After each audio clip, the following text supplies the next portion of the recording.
Salam. Pada hari ini kita akan beribadah untuk merayakan kebangkitan Tuhan.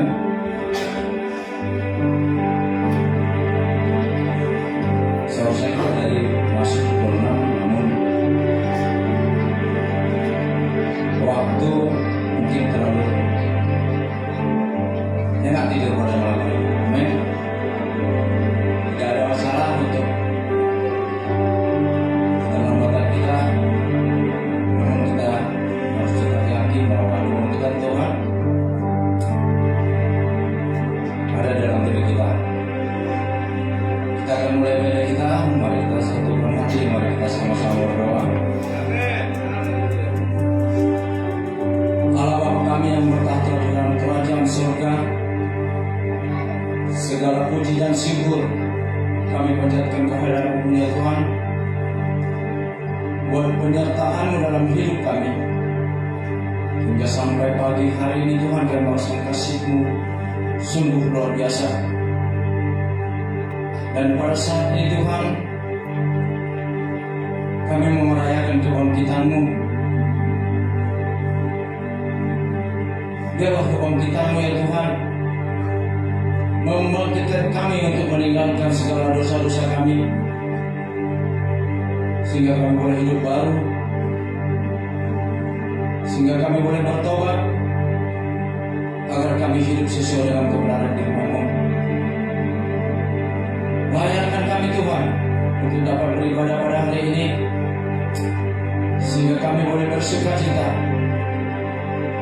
dan boleh hadir dalam hadirat-Mu dari setiap puji-pujian kami, penyembahan kami dan persembahan kami Tuhan, sehingga kami boleh bersuka cita dan damai sejahtera untuk menjalani kehidupan kami Tuhan, boleh melakukan kebenaran firman-Mu. Berkati ibadah kami mulai awal pertengahan hingga akhir. Demikian juga berkati tetangga kami, kanan kiri muka belakang, dan yang baru lalang di depan gereja kami Tuhan, boleh menerima berkat yang daripada-Mu, mendengarkan puji-pujian yang kami sembahkan kepada-Mu Tuhan. Terima kasih Tuhan, terima kasih Yesus. Kami mulai ibadah ini di dalam nama Yesus kami sudah berdoa dan mengucap syukur. Mari sama-sama katakan amin. Jemaat, saya mau bangkit berdiri. Kita mau mengingat kasih Tuhan, karena begitu besar kasih-Nya kepada kita. Haleluya.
persilakan duduk kembali.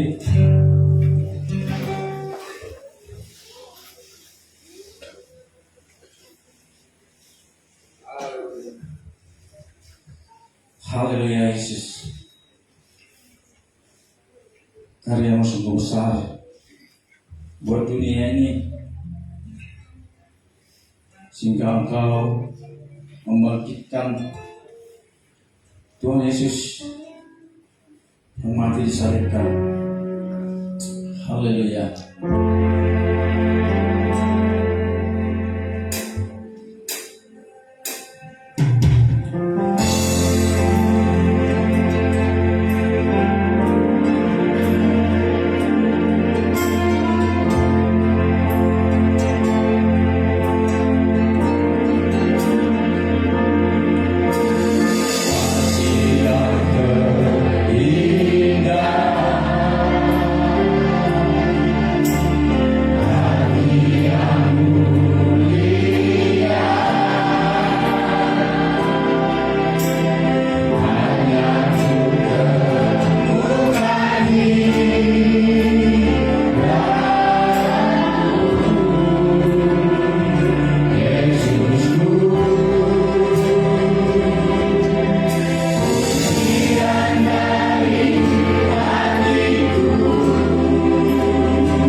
kami bangkit untuk meninggalkan segala dosa kami, sehingga kami boleh bersuka cita dan selalu memuji dan memuliakan nama-Mu di sepanjang hidup kami Tuhan. Dan kami mau bersorak-sorai untuk memuji-Mu saat ini. Dan bagi yang siap bersorak-sorai memuji Tuhan, mari sama-sama katakan amin. Mari sama-sama berdiri.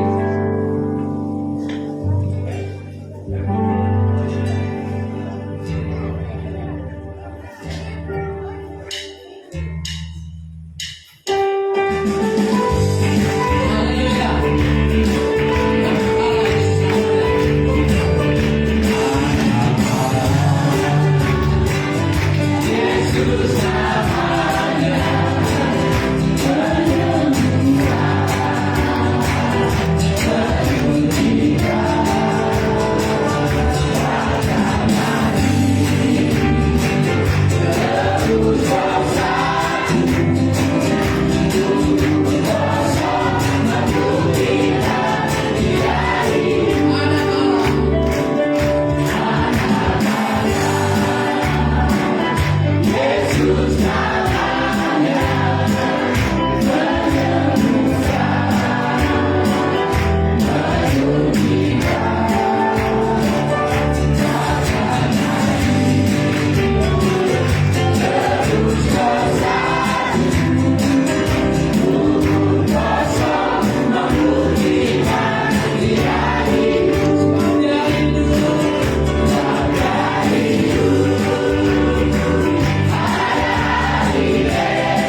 Ini ada persembahan dari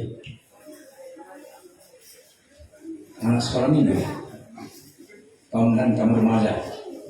Mari kita saksikan dan dengarkan persembahan anak-anak kita. Haleluya.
Jalan. Ayo, pulang. Mantap.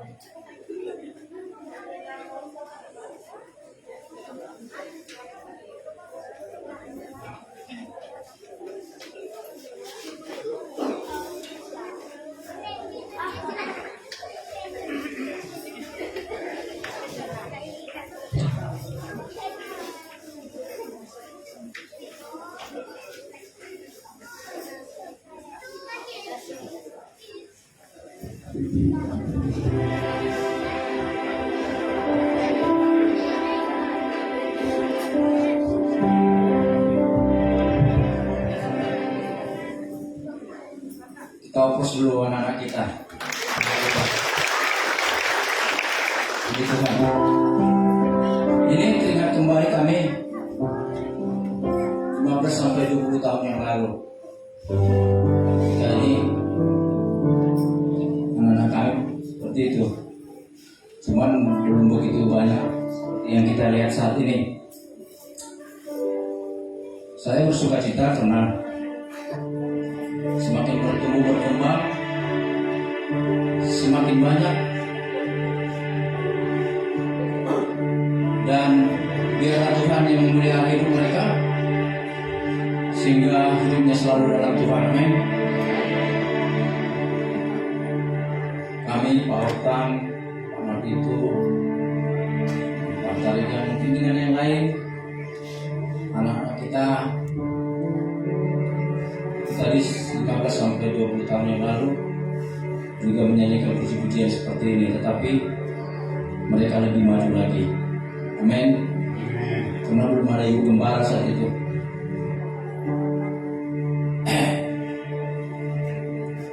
Mari kita doakan anak-anak kita ini menjadi anak-anak Tuhan yang takut akan Tuhan sebagai bekal hidup mereka ke depan.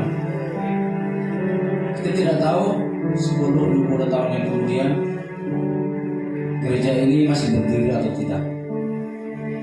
Sehingga mari kita yakini gereja ini boleh terpelihara, boleh direhab kembali, agar bisa penerus-penerus kita ini dapat melanjutkan menyembah Tuhan di tempat ini. Amin. Dan saya selaku ketua panitia pembangunan gereja ini mengharapkan doa-doa jemaat Tuhan yang saat ini hadir, sehingga renovasi gereja kita ini boleh berjalan dengan baik tanpa gangguan suatu apapun. Biarlah Tuhan yang berkehendak. Amin. Kita mau menerima kebenaran firman Tuhan. Jemaat saya mau bangkit berdiri.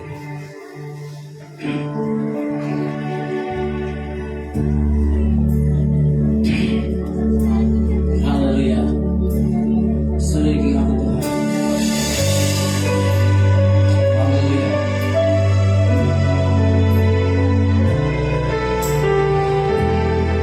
Aku semua masih manusia.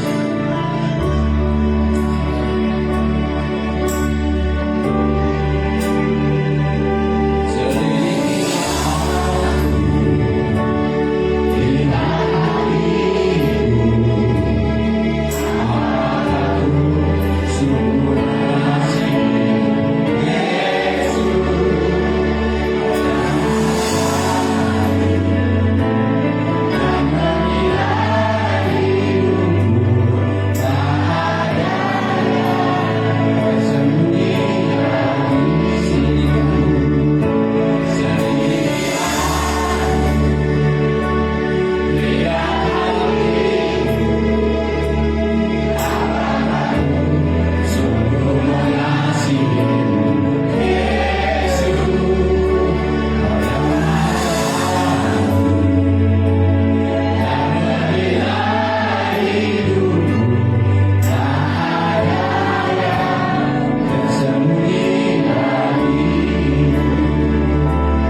Kita lipat tangan kita.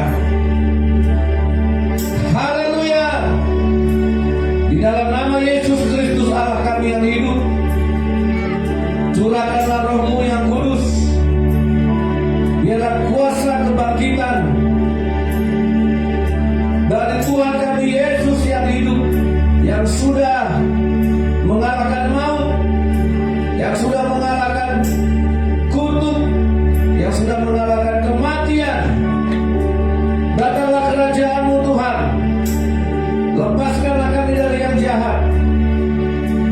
Penuhi pikiran kami dengan roh yang takut akan Tuhan. Pengenalan akan Tuhan memenuhi hati, jiwa, dan pikiran kami. Urapilah kami Roh Kudus, seperti Yesus yang bangkit dari antara orang mati. Demikianlah kami juga akan bangkit dan hidup selama-lamanya. Seperti Yesus bangkit, demikianlah kami bangkit. Di dalam nama Yesus kami sambut, kami terima dengan sukacita segala kebenaran-Mu ya Tuhan di dalam hidup kami. Merdekakan pikiran kami dari segala kebodohan. Lepaskan kami dari segala tipu daya iblis, tipu daya duniawi, tipu daya kekayaan. Kiranya Tuhan Yesus memimpin dan menolong kami untuk masuk dalam kerajaan surga, kerajaan Allah yang kekal sampai selama-lamanya. Haleluya. Dalam nama Yesus semua kita yang percaya berkata amin. Amin. Silakan duduk. Haleluya. Shalom. Hari ini hari Paskah. Saudara yang dikasih oleh Tuhan, hari Paskah, hari kebangkitan. Saudara yang dikasih oleh Tuhan, rasul-rasul, murid-murid Yesus, di dalam Kisah Para Rasul pasal 4 ayat 2, itu mereka ditangkap oleh penguasa waktu itu karena memberitakan tentang kebangkitan. Kita baca dulu sebelum saya masuk dalam tema khotbah saya. Kita lihat dulu Kisah Rasul pasal 4 ayat 2, ayat 1 dan ayat 2, ya. Kisah Rasul 4 ayat 1 dan ayat 2. Petrus dan Yohanes di hadapan mahkamah agama. Ketika Petrus dan Yohanes sedang berbicara kepada orang banyak, mereka tiba-tiba didatangi imam-imam dan kepala pengawal bait Allah serta orang-orang Saduki. Silakan 2, 3.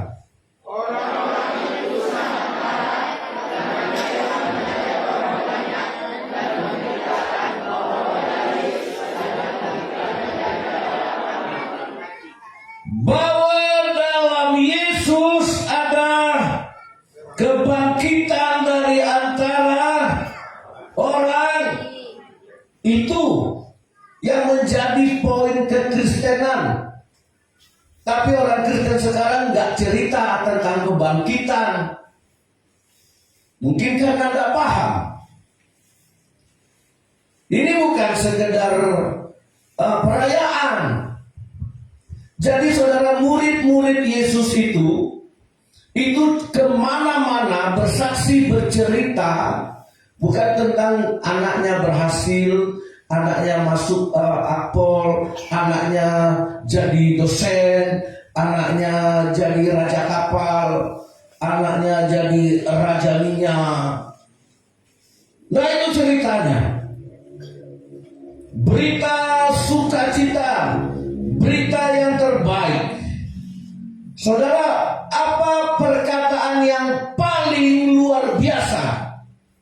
Paling kalau ada anak kita ulang tahun, apa yang kita bilang?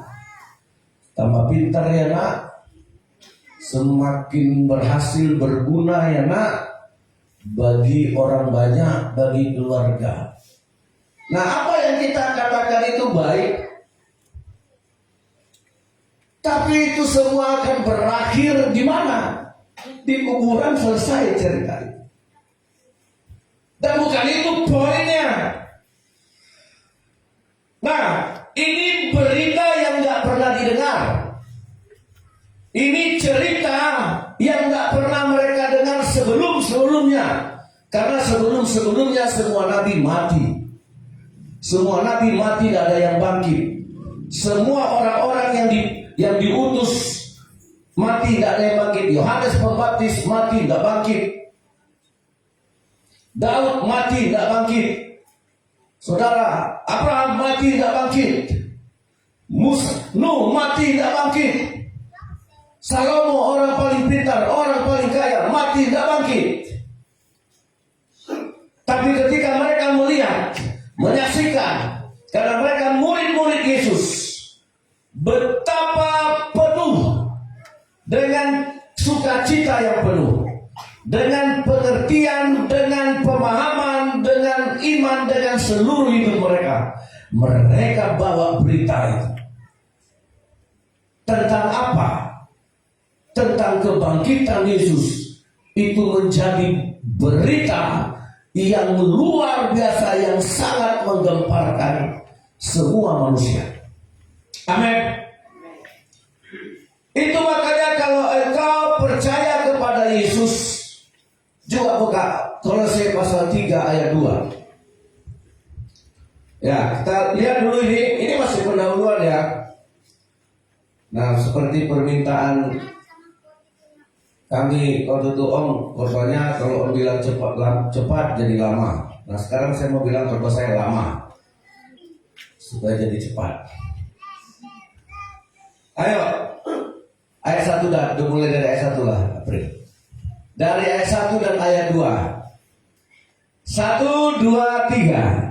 Karena itu, kalau kamu dibangkitkan bersama dengan Kristus, carilah perkara yang di atas, di mana Kristus ada, duduk di sebelah kanan Allah. Pikirkanlah perkara yang di atas, bukan hanya periuk, bukan hanya kebun. Itu enggak sah, pikirannya enggak usah. Nah, saudara, berarti kalau guna pikiran kan apa? Pikiran itu adalah logos. Nah, coba perhatikan sedikit ya, saudara yang dikasih oleh Tuhan, karena saya serius mau bawa saudara kepada kebangkitan. Kebangkitan itu dimulai dari pikiran. Karena ada satu momentum, ada satu karya. Kebangkitan ini bukan hanya menandakan Yesus bisa mengalahkan kematian. Kebangkitan Yesus bukan hanya menandakan bahwa Yesus sudah mengalahkan maut. Supaya saudara juga nanti mati tidak dikuasai maut. Amin. Yang semangat dong, amin. Nah, jangan kalau kita cerita berkat, kesehatan, harta, jangan baru semangat. Saudara, mau gak hari ini pikiran kita dibuka? Setelah Yesus bangkit, satu perbuatan Yesus yang saya pelajari, yang saya kagumi, bukan dalam Lukas 24 ayat 44. Nah, semua kita baca. Jangan ada yang diam. Lukas 24 ayat yang ke-44 ini, ketika Yesus setelah bangkit dari antara orang mati bertemu dengan murid-muridnya. Mari kita baca. Oh iya,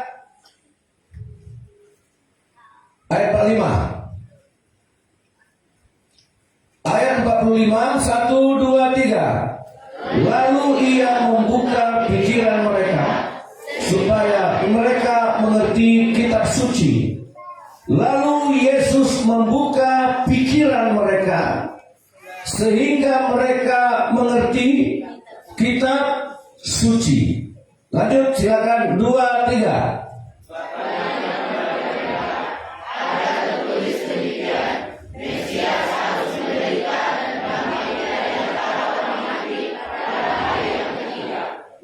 Ayat 47, 2, 3. Dan lagi dalam namanya berita tentang pertobatan dan pengampunan dosa harus disampaikan kepada segala bangsa mulai dari Yerusalem. Ini berita. Jadi saudara, berita ini saudara bawa, jangankan dulu kemana, keluarga aja. Nah saudara, lalu Yesus membuka pikiran mereka supaya mereka mengerti kitab suci. Ini pergumulan orang Kristen itu paling malas baca Alkitab. Saya dulu paling gak suka. Ayo, yang malas baca Alkitab, jujur, Yesus bangkit itu supaya membuka pikiran kita mengerti kitab suci. Nah, apa itu firman, saudara? Firman itu diambil dari kata logos. Logos itu berasal dari kata logik, pikiran, akal. Makanya Tuhan, kita tidak akan bisa ngerti kitab suci kalau akal kita, pikiran kita tidak dibuka oleh Yesus. Setelah Yesus bangkit dari antara orang mati, dia membuka pikiran murid-muridnya supaya mengerti kitab suci, sehingga murid-muridnya pergi memberitakan satu berita yang membuat orang sangat marah karena mereka menceritakan tentang kebangkitan, bukan cerita tentang mujizat. Mujizat mata buta melihat itu sudah terlalu kuno. Mujizat orang lumpuh berjalan itu sudah terlalu kuno. Saudara, mujizat orang bisu berkata-kata itu semua terkalahkan dengan kebangkitan Yesus dari antara orang mati. Itu berita, itu cerita, itu kesaksian yang lebih besar dari hanya sekedar 5 roti dan 2 ikan dimakan 5.000 orang. Amin. Halo, saudara yang dikasih oleh Tuhan. Nah, mulai sekarang rajinlah baca Alkitab. Kenapa aku malas ya?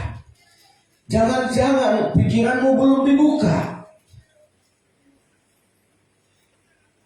Nah saudara yang dikasih oleh Tuhan, bagaimana kita tahu kebangkitan? Bagaimana saudara yakin, meyakini, memiliki, merasakan, bahkan bisa menceritakan tentang kebangkitan? Bahwa maut sudah dikalahkan, bahwa kutuk sudah dikalahkan, sengat dosa sudah dihancurkan. Itu karena pikiran kita sudah terbuka. Kita itu udah mikirnya perkara yang di atas, di mana Yesus duduk di sebelah kanan. Itu bukan cerita pendeta antar pendeta. Seharusnya seorang ayah ya harus bisa cerita sorga sama anaknya. Seorang ibu, pernahkah engkau cerita tentang sorga kepada anakmu? Halo. Nah ini besok kalau saudara menikah, AC menikah, April, Ratna, Vertika. Nah kalau kalian menikah jangan tanya mas kawinnya berapa. Ya, harus bisa. Aku nanti kalau jadi ibu, saya harus bisa cerita sorga sama anak. Jangan cerita dulu mama waktu kecil susah, makan kami cuma nasi dan garam, udah bunuh. Dulu kami kalau ke sekolah jalan kaki, sekarang kalian enak ke sekolah udah pakai sepeda motor. Kenapa tidak pernah cerita tentang kerajaan surga, tentang kebangkitan? Karena mindset kita nggak pernah dibuka. Terus Yesus bangkit untuk apa? Kalau nggak bisa membuka pikiran, sehingga pikiran kita tertutup, sehingga pikiran kita selalu hanya sebatas dunia. Pikiran kita hanya sebatas dunia. Di sini dikatakan katanya kepada mereka, setelah Yesus membuka pikiran mereka, ada tertulis, berarti ini firman Tuhan. Ayat 46. Lalu Yesus membuka pikiran mereka sehingga mereka mengerti kitab suci. Ayat 46. Katanya kepada mereka ada tertulis demikian, Mesias harus menderita dan bangkit dari antara orang mati pada hari dan bangkit dari antara orang mati pada hari yang ketiga. Apa kata Tuhan? Setelah dia buka pikiran mereka, dia kasih firman. Ada tertulis Mesias harus menderita. Nanti saya jelaskan. Saudara yang dikasih oleh Tuhan, penjelasan ini ada di dalam kitab Roma. Ayo kita buka kitab Roma pasal 6 ayat 4 dan ayat 5. Ayat 4 ayat 5 atau 56 ini, saya lupa. Roma pasal 6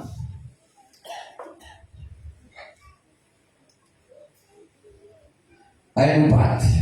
Nah, dengan demikian kita telah dikuburkan bersama-sama dengan Dia oleh baptisan dalam kematian, supaya sama seperti Kristus telah dibangkitkan dari antara orang mati oleh kemuliaan Bapa, demikian juga kita akan hidup dalam hidup yang baru.